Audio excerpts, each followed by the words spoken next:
daqueles que são chamados segundo o seu propósito. Amém? Amém. Então, eu tenho aqui na minha mão esse limão siciliano, né? Que eu trouxe, eu acho que esse daqui dá uns 4, né, Adélia? Porque eu disse, vou levar um limão qualquer, pelo menos para tentar trazer a ilustração, que eu não sabia que ela tinha aqui.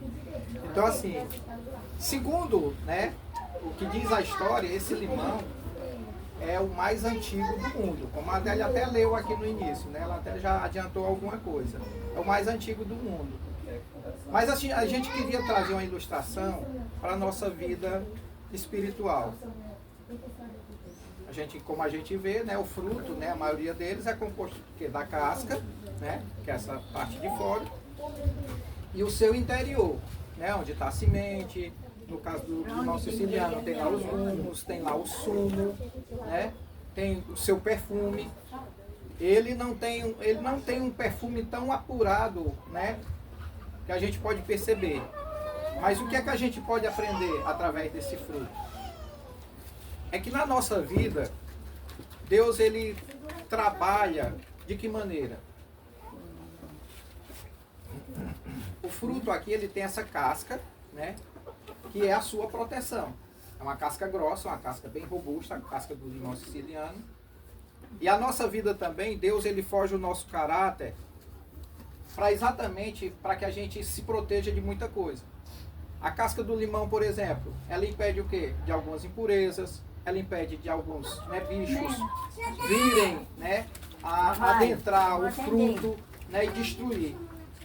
Então Deus, na sua infinita graça, na sua infinita misericórdia com cada um de nós, Deus ele também nos dá uma proteção. Efésios, por exemplo, no capítulo 6, vai falar da armadura, né? Alguns que são crentes aqui já ouviram esse texto, que fala lá de tudo, né, que compõe a armadura. E uma das coisas que compõe a armadura, a parte principal é do peito, né, onde protegia, né, de lanças, né, de flechas, né, porque a gente sabe que mais lá atrás, né, a gente ainda não tinha armas de fogo, né, então eram armas que precisava ter o contato com o nosso corpo assim mais próximo e tudo para nos atingir. Então assim, a casca ela tem esse objetivo de proteger o que está lá dentro. Assim como Deus também, ele forja o nosso caráter dessa maneira. Então muitas vezes a tribulação, as angústias, as lutas que nos sobrevêm, não vêm com a intenção, com o objetivo de destruir nem a mim nem a você. Mas Deus ele trabalha em cada um de nós dessa maneira, na intenção de quê? De forjar em nós um caráter que nós possamos vencer, né, aquilo que o inimigo lança contra as nossas vidas. Porque a nossa luta, como a própria palavra de Deus diz, não é contra carne nem contra sangue. Ou seja, elas são espirituais. Porque, de uma certa forma, é até fácil vencer essas lutas externas com algo que é físico. Vai sempre haver uma maneira de combater o que é físico, mas o que é espiritual é mais difícil. Então é por isso que eu e você precisamos estar preparados. Ontem mesmo eu estava lá na beira-mar, né, com a minha família. A gente foi à praia, que isso são momentos raros, né, para nós, assim, porque todo mundo trabalha, aquela coisa, então às vezes a gente não tem essa facilidade de estar os três juntos. E ontem mesmo eu gravei um vídeo lá, e depois eu fiquei refletindo em casa, sabe? Assim, eu passei por uma experiência agora recentemente, né, há uma semana atrás, por exemplo, e eu parei e estava analisando a minha própria vida. Porque eu tenho 40 anos de fé, e assim, algumas experiências da minha vida, eu vim perceber agora, sabe? A gente parece passar a vida toda lutando contra si mesmo. Porque nesse vídeo, por exemplo, eu falo que muitos de nós sabemos que muitos de nós, por exemplo, a gente lê muito a Bíblia. Eu, por exemplo, eu tenho uma prática assim que eu adotei há muitos anos atrás, de pelo menos uma vez no ano ler a Bíblia toda, de capa a capa. Então isso é algo que eu adotei para mim, é um compromisso. Então eu leio bastante a Bíblia, né? Além da leitura, né, dessa leitura capa a capa, eu procuro realmente estudar e conhecer cada vez mais a palavra de Deus. Mas parece assim que tem horas que você faz as coisas como só por obrigação. e eu acho que a maioria, assim, de nós, assim, seres humanos, seja independente de ser crente, de ser católico, seja lá o que for, a gente passa a vida toda da gente, às vezes fazendo as coisas como se fosse uma obrigação. Você vê que o próprio Jó, na sua palavra, né, lá no seu livro, o próprio Jó, Deus, quando começa a falar de Jó, lá no capítulo 1, a Bíblia mostra que Jó era um homem o quê? Temente a Deus. Um homem que tinha um compromisso assim, você vê que Jó ele tinha um compromisso tremendo com Deus. Porque o próprio Deus chega a perguntar a Satanás: você viu meu servo Jó? Homem temente, né, a mim que se desvia do mal. A própria palavra de Deus lá no livro de Jó vai dizer que ele era um homem que constantemente consagrava a sua família ao Senhor. Mas assim mesmo, quando a gente já chega lá no final do livro, a gente vai ver Jó dizendo que antes eu te conhecia só de ouvir falar, mas hoje os meus olhos te veem. Ou seja, a gente percebe que Jó, apesar do próprio Deus trazer ele como exemplo de um verdadeiro homem de Deus, ele próprio não se via dessa maneira. Ele se achava apenas alguém superficial. Mas depois de tudo aquilo que ele passou, né, de toda aquela tribulação, de toda aquela angústia, de todo aquele sofrimento, quando a própria mulher chega para ele também e diz: homem, amaldiçoa esse teu Deus e morre. Né? Então a gente percebe que para conhecer a Deus, não basta simplesmente você ter uma vida religiosa como muitos de nós temos. A maioria de nós aprende a ser religioso, mas não conhece a Deus profundamente. Porque quando a gente conhece a Deus profundamente, as coisas são bem mais fáceis. E era sobre isso que eu estava refletindo, né? E eu percebo que naquilo que a Adélia me pediu para trazer, tem muito desse meu pensamento, né, esses dias com relação à minha pessoa. Porque para transmitir a palavra de Deus, a gente tem que se colocar como exemplo. Não adianta nada eu trazer aqui um monte de informação, né, um monte de coisa para vocês, como se eu fosse uma pessoa perfeita, né? E eu não sou perfeito. Pelo contrário, antes de transmitir algo de Deus para alguém, eu tenho que viver esse algo de Deus na minha vida. Eu tenho que reconhecer as minhas fragilidades, as minhas falhas, né? E como homem, quantas e quantas vezes eu não falhei, né? Então assim, eu já passei por muita coisa e parece assim que quando a gente está passando, falta fé. A gente tende a confiar em Deus somente quando está tudo bem, está tudo certo. Não tem nada errado, você está, né, vivendo a vida assim a mil maravilhas. Então Deus é tudo para você. E a sua fé está lá em cima, né, está em alta. Mas na hora que vem a tribulação, é aí é que a gente começa a perceber onde é que está a nossa fé. Então a casca, né, desse limão, a gente percebe que ela é muito grossa, ela tem assim realmente assim uma resistência muito grande. É isso que Deus quer fazer na minha e na sua vida, para exatamente proteger, né, preservar aquilo que está dentro de cada um de nós. A história do limão siciliano, né, que é o mais antigo da terra, segundo, né, a história diz, então mostra o quê? Que ele foi preservado durante essas centenas de anos. E dele já nasceram muitas outras espécies de limão. Ou seja, ele foi sendo apenas o objeto que Deus usou para trazer outros. E quando eu analiso essa situação, eu vejo que nós também temos que ter isso em mente. Deus, quando ele chama a mim e chama a você, ele chama com esse objetivo. Algo que existe na palavra que é incomum, independente da igreja que você sirva, porque uma das coisas que eu sempre rebati, tá aí uma pessoa que me conhece há quase 40 anos, e ela sabe que eu sempre fui um crente diferente, assim, sabe, no interior, por exemplo, eu sofri muita perseguição de outras denominações. Por quê? Porque a maioria dessas denominações, elas formam irmãos, formam membros, mas assim, sabe, tem que ser parecido com o pastor, tem que ser parecido com o líder, tem que ser da maneira como aquela denominação, sabe, ensina. Se não for, tá errado. proíbe muitas vezes você de visitar uma outra denominação, então uma série de coisas. Então eu lá no interior eu sofria perseguição de uma denominação das mais antigas, como essa também é testemunha, porque esteve lá com a gente muito tempo. Então a gente percebe isso. As igrejas não procuram realmente, né, os ministérios não procuram realmente formar pessoas para trazer outras à presença de Deus. Eu passei 5 anos sem ir lá onde eu morei durante 7 anos pregando a palavra de Deus. Voltei agora, semana passada. Minha esposa passou uma semana lá, que ela está de férias. Eu fui deixar, passei o final de semana, visitei muitas pessoas, que quando eu chego lá eu tenho esse prazer, eu sempre fui assim, né? E voltei no final de semana seguinte para pegar ela e fiz a mesma coisa. E assim, vocês precisam ver o carinho que essas pessoas têm pela minha família. Assim como tem pela Adélia. Eu peguei carona dele. Né? A Adélia chegou lá e a Adélia conhece, se duvidar, ela conhece até outras pessoas que eu nem conheço, entendeu? E ela vê como é que é o carinho dessas pessoas, né?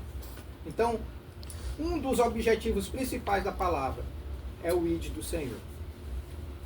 A palavra de Deus nos ensina a fazer discípulos.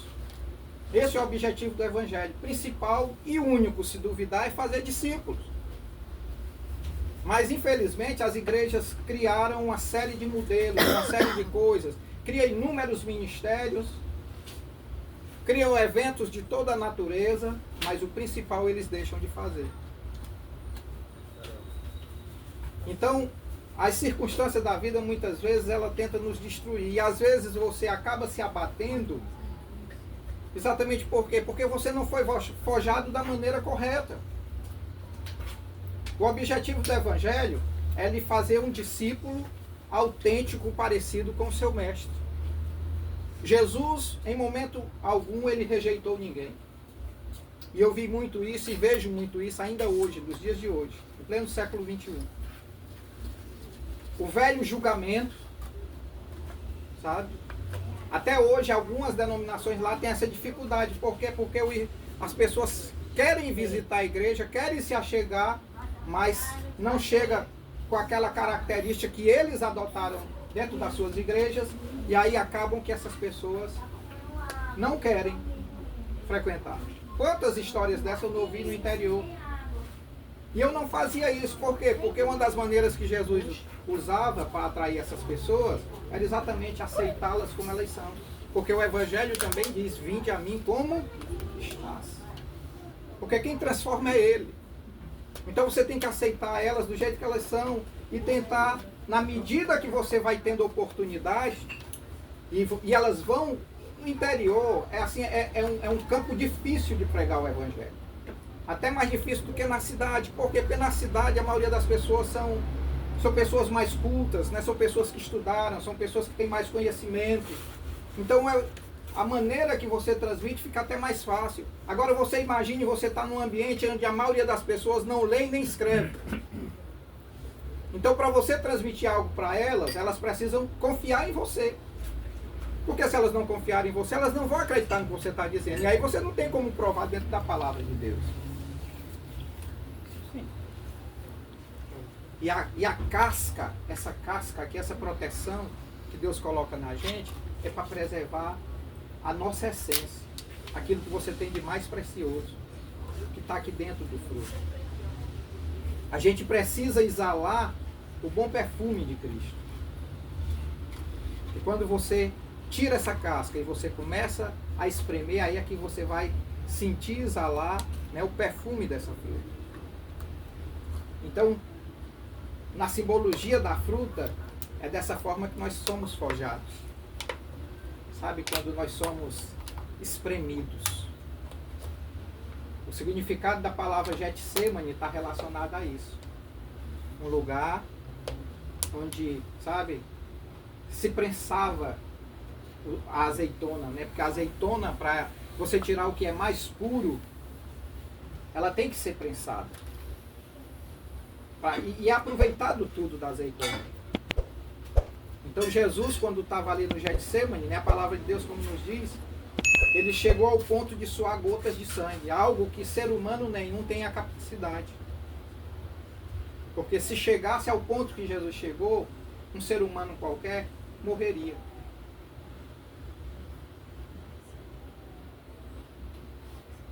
Então, o que a gente quer trazer para cada um de vocês que está aqui essa noite, né? Esse momento aqui se alegrando com a Adélia, uma pessoa, né, que, assim como eu, vocês, até mais talvez, né, aprenderam a amar, porque é uma pessoa que realmente, assim, ela tem essa facilidade, né, de cativar.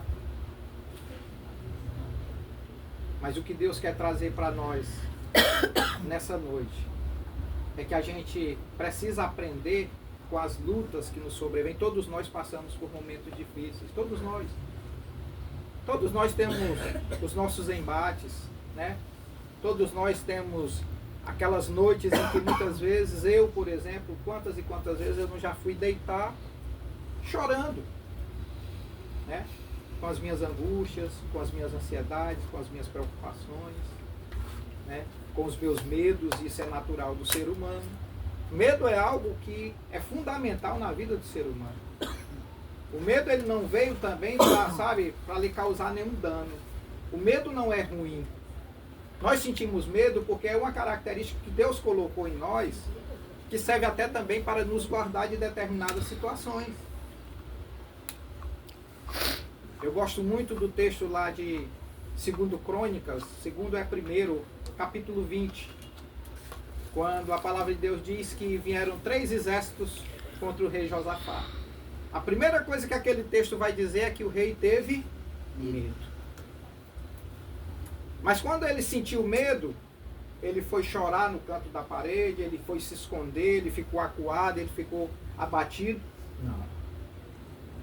Quando ele teve esse sentimento de medo, a palavra de Deus diz que a primeira atitude do rei Josafá foi-se a buscar ao Senhor. Apregoou jejum. Até os animais naquele dia, né, colocaram pano de saco e cinza e foi feito um jejum. E esse texto, né, esse episódio que aconteceu com o rei Josafá vai falar, no final das contas, que sequer eles precisaram puxar uma espada para aquele dia. Mas o próprio Deus venceu os inimigos para eles. Então, tudo isso nos sobrevém, mas é uma maneira que Deus está usando para tratar com cada um de nós. E quando Deus ele começa, sabe, a tirar de dentro de nós essa essência, que é outra coisa que o limão siciliano também tem, ele tem um poder curativo. Os seus óleos são essenciais. E eles têm essa capacidade também de curar. E eu percebi, né, por isso que eu sempre coloquei o meu exemplo aqui, não é por soberbo ou querendo me exaltar, não. Reconhecendo, pelo contrário, que eu sou, sabe, um miserável pecador mesmo, cheio de falhas. Esses dias que eu fui ao interior, eu acho que eu nem compartilhei isso com a Adélia ainda. Eu percebi até o que minha esposa vinha me cobrando já há muito tempo, porque a Adélia sabe que nós passamos ali com algumas pessoas, né, Adélia? A gente passou por momentos bem complicados. Até delegacia eu tive que levar pessoas lá no interior, por problemas sérios, de perseguição, de afronta, sabe? E aí a gente não pode resolver da maneira que o homem resolve, né? A gente tem que resolver da maneira... E até delegacia eu tive que enfrentar. Então quando eu saí de lá, eu saí realmente, sabe, eu não saí tão bem como eu achei que tinha saído. E foi necessário esses 5 anos. E voltar agora para que Deus fizesse aquilo que Ele queria fazer já há muito tempo. Mas Deus, Ele só age na minha e na sua vida a partir do momento que a gente permite.